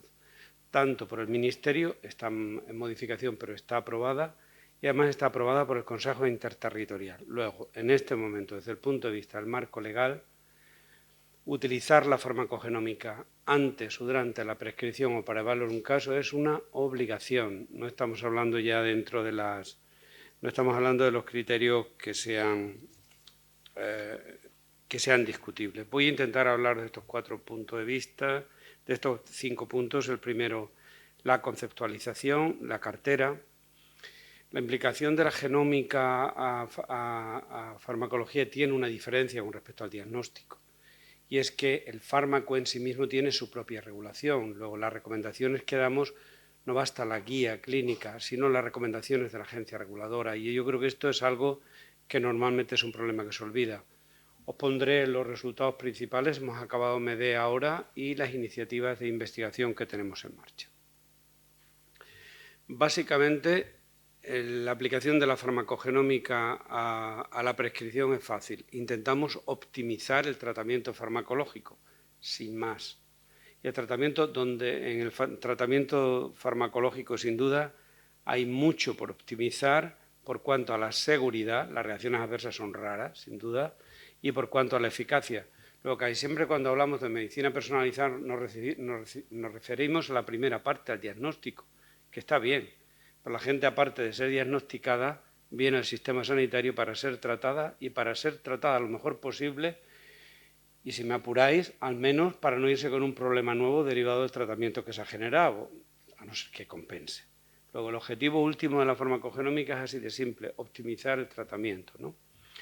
¿Tenemos problemas con las reacciones adversas? Particularmente no. La experiencia personal de alguien no da suficiente como para identificar las reacciones adversas que, por definición, si la regulación está bien hecha, deben ser poco frecuentes, porque si no, no estarían claramente en el mercado. Fijaos, esta es una revisión reciente del año pasado, en 54 países. Estoy hablando de las reacciones adversas declaradas al medicamento.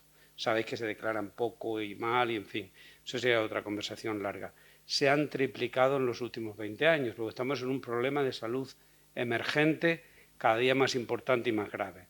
Por tanto, lo que pretende, en resumen, la farmacogenómica es eso que llamamos antiguamente idiosincrasia, reacciones variables. Hoy las podemos acotar, objetivarlas con un biomarcador y, conociéndolo, poder prevenirlas en una estrategia clásica de prevención cuaternaria, es decir, prevenir el daño terapéutico. Yo creo que esto siempre se ha hecho clásicamente por ensayo-error y hoy podemos anticiparnos. Una anotación, porque utilizamos con mucha frecuencia el término medicina personalizada, medicina precisión, etcétera, etcétera. Y solemos también sobreponer el uso de las variantes somáticas, sobre todo en oncología, con las germinales. Tendríamos, por una parte, la medicina de precisión, que está bien, promovida sobre todo por ver el problema desde el fármaco. Alguien es una empresa farmacéutica, va a optimizar el uso de su fármaco, me refiero a la empresa, y intenta hacerlo con la máxima precisión. Bien. Sin embargo, si lo miramos desde el paciente, ese paciente va a recibir un fármaco y el paciente que acompaña el tumor que lleva puesto le pasan más cosas. Se altera el estado de ánimo, se deprime, necesita un analgésico para el dolor, vomita, etcétera, etcétera. Pero la medicina personalizada está centrada, como el programa MEDEA, en el paciente, no en la enfermedad o el proceso que acompaña. Digo, estos son detalles que deberíamos tener en cuenta. Entonces, de ahí las grandes herramientas, tipo como estaba hablando antes José María, NGS, etcétera, etcétera, se centrarían más en el área de medicina de precisión que en el área de medicina personalizada, solo porque todavía no tenemos información suficiente como para optimizar todo el proceso. Tenemos alguna suficiente para empezar, pero no toda, como para que a corto plazo sean útiles. Quien tenga o puede hacer una inversión a largo plazo, desde luego es lo ideal, ¿no?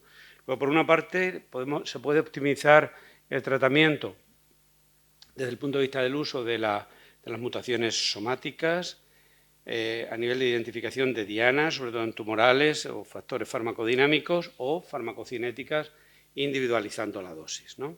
Bueno, que hay variabilidad en la respuesta, lo conocéis. Estas son las dos herramientas principales que posiciona a España en la vanguardia de la implementación en los sistemas públicos de salud, en la historia y en el mundo. Hay cosas que hacemos bien, casi siempre suelen ser catástrofes por lo que somos famosos o alguna cosa rara, por razones que no... A mí muchas veces están foros que me preguntan ¿cómo España ha hecho esto? Y yo diría, pues yo he estado ahí, casi siempre por edad, en este asunto, y si os digo la verdad, cómo se ha hecho, no os podría decir cómo. Hay cosas que hay veces que suceden y uno no sabe muy bien por qué, pero nos encontramos en un sistema sanitario público de cobertura universal, es decir, todos los pacientes tienen derecho, residentes en España, a la cartera común de servicios que determina el Ministerio de Sanidad, y en este momento es obligatoria su implementación. Pero no solamente se ha hecho la norma del Ministerio, sino que se han hecho herramientas y se ha normalizado. Quiero hacer aquí un paréntesis. Vais a decir, pero bueno, no se hace en Estados Unidos, no se hace... Sí, claro. Una cosa es en una clínica privada o en un sistema de salud o de cobertura privada o en términos individuales, uno puede decidir hacerse genoma completo, perfecto, y otra cosa es homogeneizar la implementación de una estrategia para toda la población a la vez. Son visiones completamente distintas. Lo que ha hecho España es normalizar para toda la población. Hablo de 50 millones de personas más visitantes legales.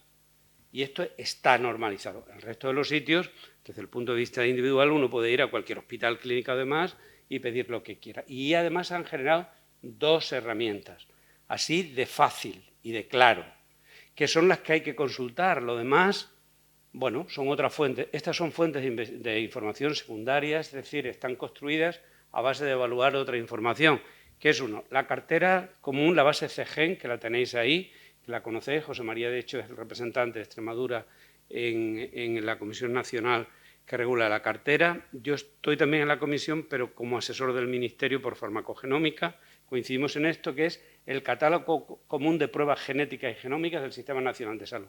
Sí o sí, quien se dedica a esto tiene que consultar cartera, lo tiene que utilizar. ¿Puede hacer más cosas? Sin duda.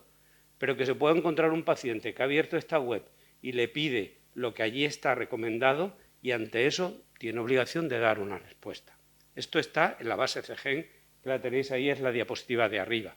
La segunda, el tratamiento. Lo acabo de decir antes.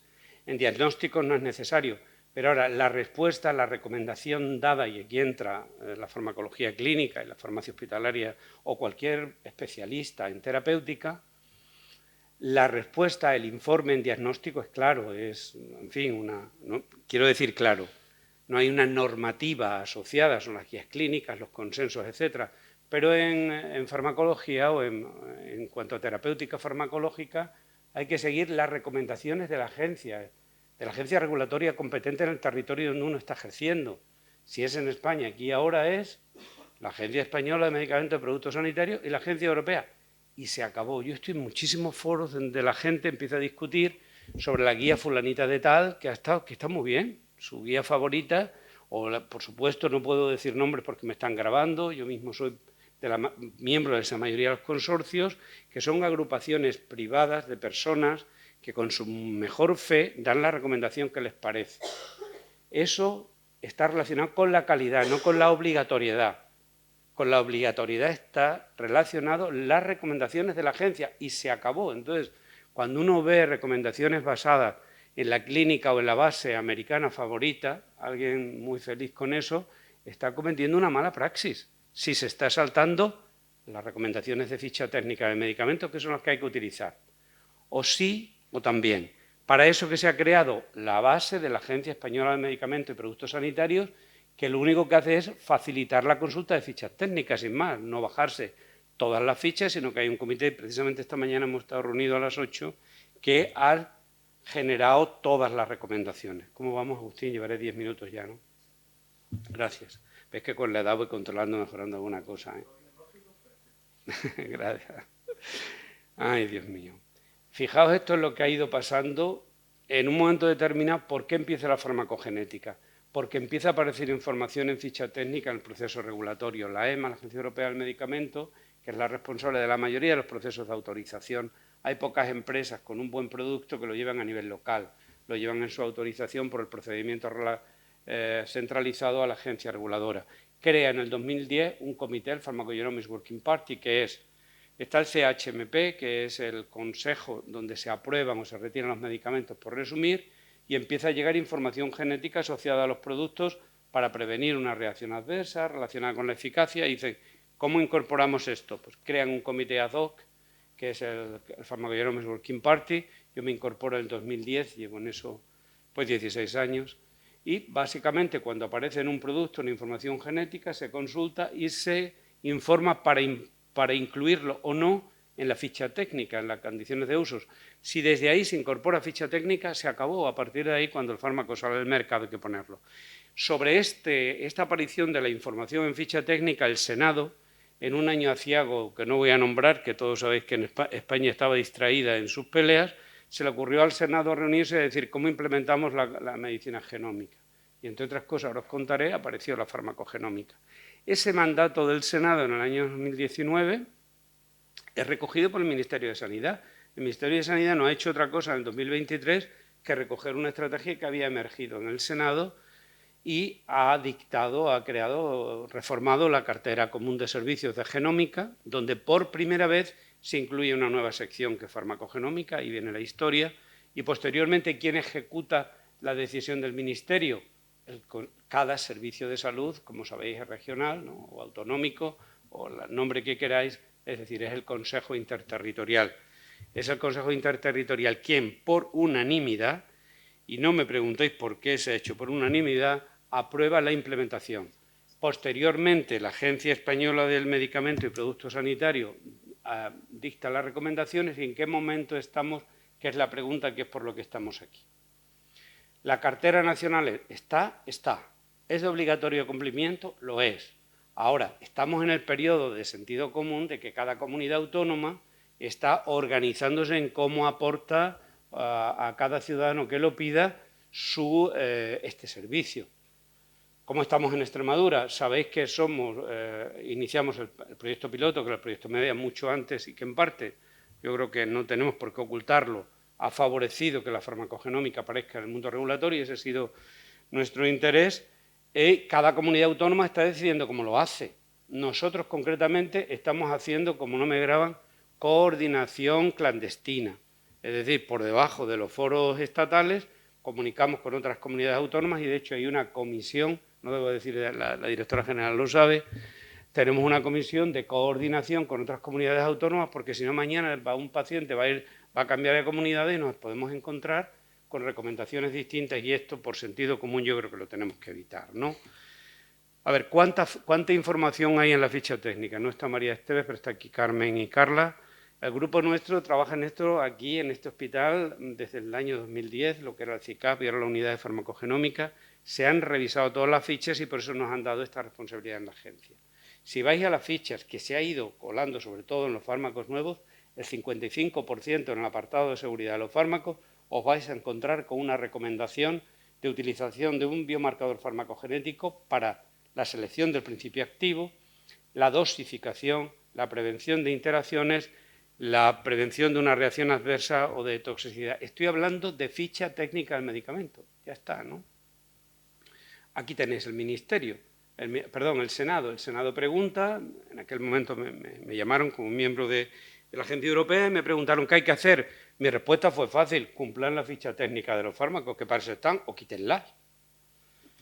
La gente que no hayáis estudiado medicina, igual esto puede ser un poquito raro, la gente de medicina lo tiene claro, prescribir se prescribe siguiendo la ficha técnica. Eso no es obligatorio, si uno tiene se puede prescribir fuera de ficha técnica, modificarlo, está la historia clínica para eso, uno lo explica, lo ve y se acabó. Lo que no puede es ignorarlo, pero la guía es fundamental. ¿Qué es la cartera común de servicios del Sistema Nacional de Salud? Ese conjunto de pruebas o servicios que todo ciudadano residente legal en España tiene derecho. Y ahí es donde aparece por primera vez, como veis, los servicios farmacogenómicos que están perfectamente establecidos en cartera. Y pongo esto aquí porque era en la comisión el debate. Estoy hablando de boletín oficial del Estado, de lo que os estoy hablando. No estoy hablando de algo cualitativo, que hemos puesto inicialmente en cartera en farmacogenómica. Bueno, solo poneros aquí este párrafo bien claro, lo conocéis todos. Todas las comunidades autónomas tienen que proveer el servicio y si no existe en esa comunidad hay que derivar al paciente. Luego, si ahora mismo un paciente nos viene y consulta pidiendo un análisis de cartera de servicios, o se lo damos, que en Extremadura, ahora veréis, no hay problema, es solo una consulta, y el resto de las comunidades autónomas lo tienen que derivar y dar el servicio sin más. El Consejo Interterritorial se reúne y por unanimidad se aprueba en el 2024. En este momento estamos reformando cartera, me refiero a farmacogenómica. Empezamos por pocos fármacos, porque aquí tenemos toda la tradición, como sabéis, incluso somos la comunidad autónoma con más pacientes de largo ya estudiados e informados, porque habíamos empezado por el piloto Medea. En muchos sitios hay que empezar, no hay especialistas, no hay un sistema de derivación, etcétera, y eso está llevando tiempo. Ahí tenéis la foto de la cartera.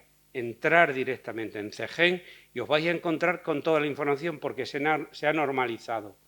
¿Qué genes hay que analizar? ¿Qué variantes?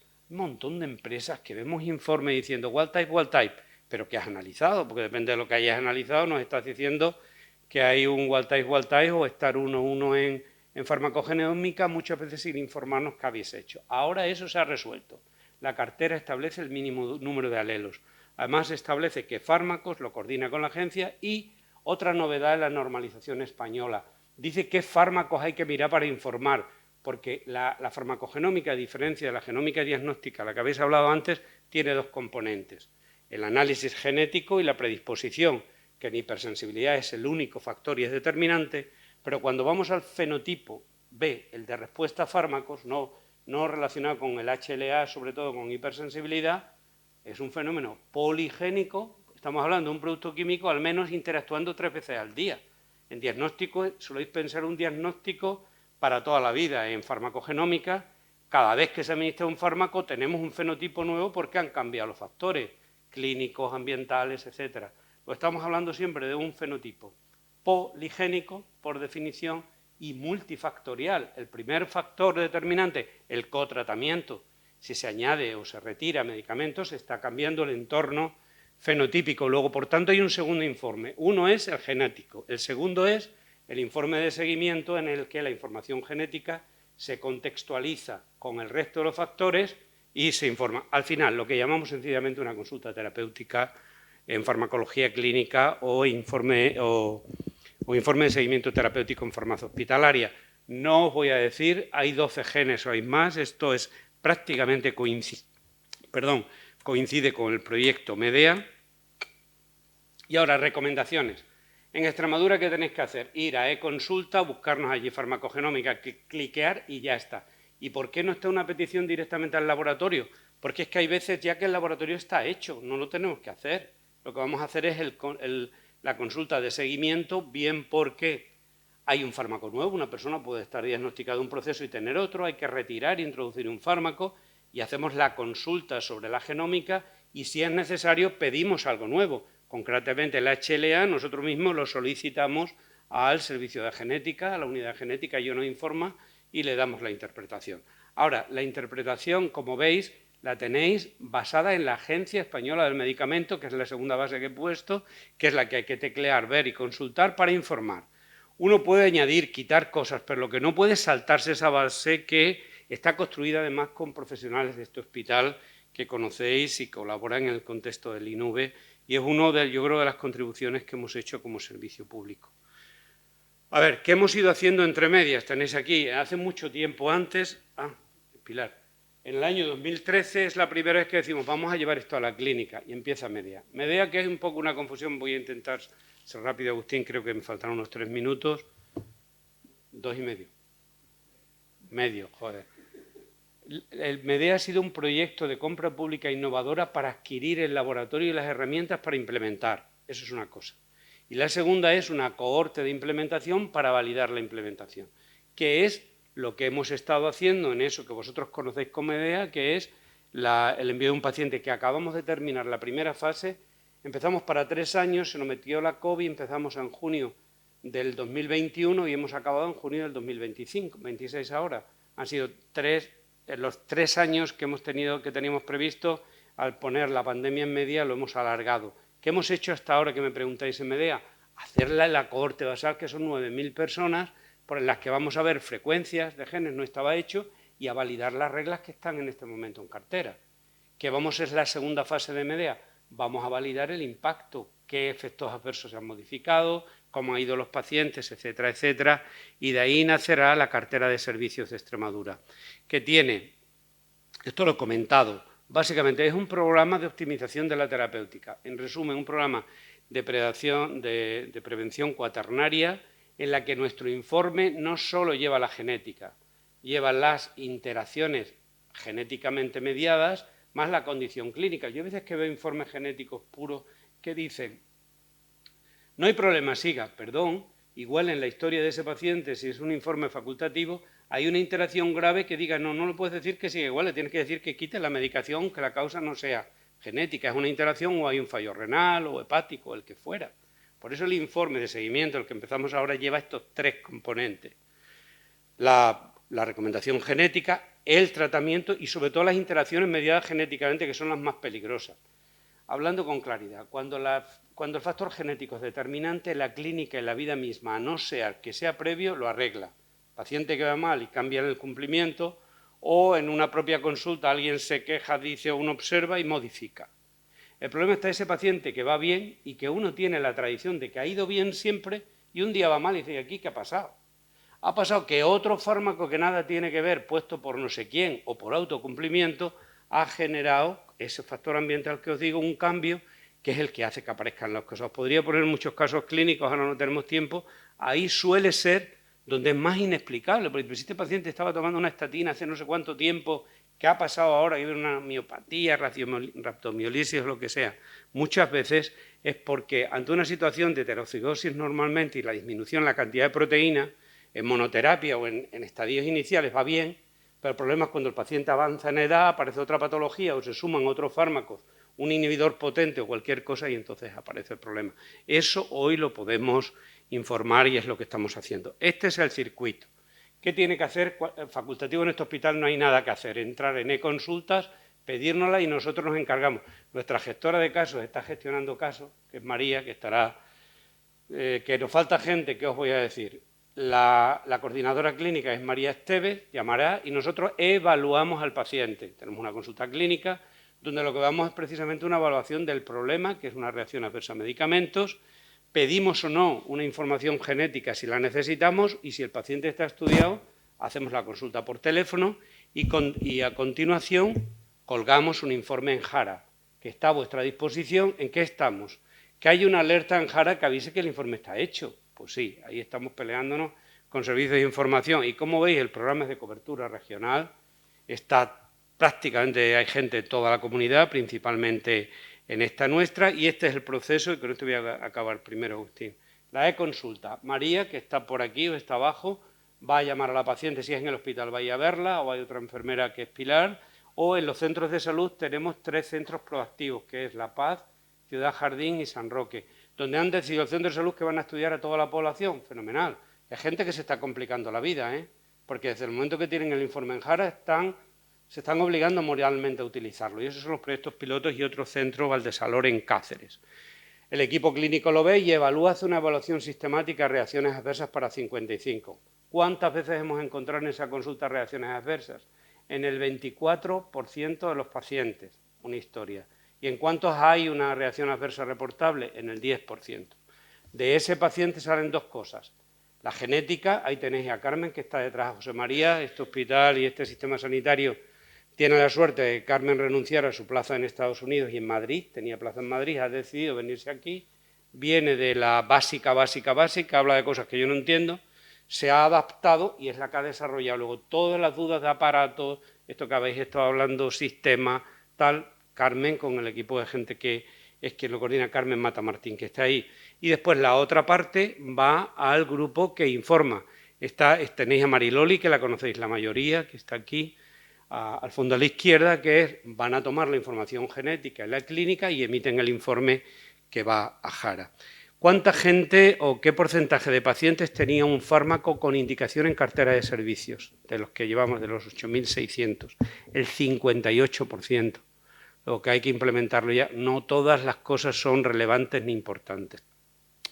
Por último, estamos validando a nivel nacional, con esto acaba Agustín, el proyecto Biofran lo coordinamos desde aquí y básicamente es en el contexto de IMPACT, que hemos coordinado también de aquí en farmacogenómica, se está reproduciendo en Castilla y León, en Madrid, en Valencia y lo hemos extendido ahora a Andalucía y a Cataluña, el Hospital Clínico. Estamos reproduciendo la validación. Y bueno, en resumen, aquí estamos. Muchísimas gracias y quedo a vuestra disposición para cualquier pregunta. Decir que gracias al equipo, pues podéis imaginar. Muy bien, muchas gracias, Adrián. ¿Alguien quiere preguntar algo al doctor Llerena? Allí hay una mano. Una mano con una persona. Hay una mano, pero es que yo ya veo muy de lejos. Una mano, he visto la mano. Hola, buenas. Bueno, muchas gracias por la charla y enhorabuena por todo lo que habéis conseguido y me solidarizo con vosotros como persona que intenta hacer la genética en el hospital lo mejor posible. Todos somos conscientes de las dificultades que hay, pero bueno, creo que poco a poco entre todos, tanto los que hacemos genética de laboratorio como los clínicos, lo estamos consiguiendo y lo estamos haciendo no tan mal. Y ahora mi duda es, claro, si a nosotros con los estudios de diagnóstico tenemos que estar haciendo reanálisis y viendo las actualizaciones que hay, un estudio poligénico, multifactorial, una vez que hacen la primera solicitud, que has comentado que es por e-consulta y tal, vale, pero luego esas actualizaciones del paciente, que son súper dinámicas, ¿os tienen que solicitar que hagáis un nuevo estudio o ya lo hacéis de rutina o cómo funciona? Te agradezco muchísimo la pregunta. No habíamos quedado porque desde aquí no sé si nos conocemos o no, pero son de esas preguntas que se agradecen porque vienen muchas consultas en ese sentido. Por eso insistimos que al ser piloto siempre hay consentimiento informado que no negociamos. El paciente va con consentimiento informado por delante diciendo accedo a que la información pueda ser consultada en caso de necesidad, etcétera. Utilizamos dentro de la compra pública innovadora que comenté, la solución que ganó es una solución de Illumina, una RAI. Tenemos 3 sistemas que te puede esperar, que te puede contar mejor Carmen. Uno rápido, barato y muy eficiente, y después tenemos uno grande que es el Array, que tiene 2 millones de RS que los tenemos guardados. Tenemos un par de bioinformáticos. En realidad media tiene un genetista, hasta 25 está pagado de investigación. Ese es el sentido de que tenemos que crear un instituto de investigación sanitaria que para hacer cambios nos permita introducir gente que al final tendrán que pasar asistencia, ahí estamos, pero los bioinformáticos, los estadísticos, los ingenieros, todo ese es personal pagado por proyectos de investigación y tienen montado esta base de datos que te cuento dentro del hospital que contiene, Carmen te lo puede decir mejor, con el array de Illumina 2 millones de RS, o sea que de momento vamos sobrados para consulta porque lo que tú dices es la norma, es prácticamente continuo la aparición de nuevas variantes a consultar. Disculparme, me han pescado por el pasillo, nunca mejor dicho, y aquí me he ofrecido para hacer la clausura porque Demetrio, urgencias asistenciales no le han permitido venir. Y bueno, sin que esté preparado, pero no por ello quiero que penséis que es menos de corazón, el agradecimiento a todos porque se haya realizado esta jornada.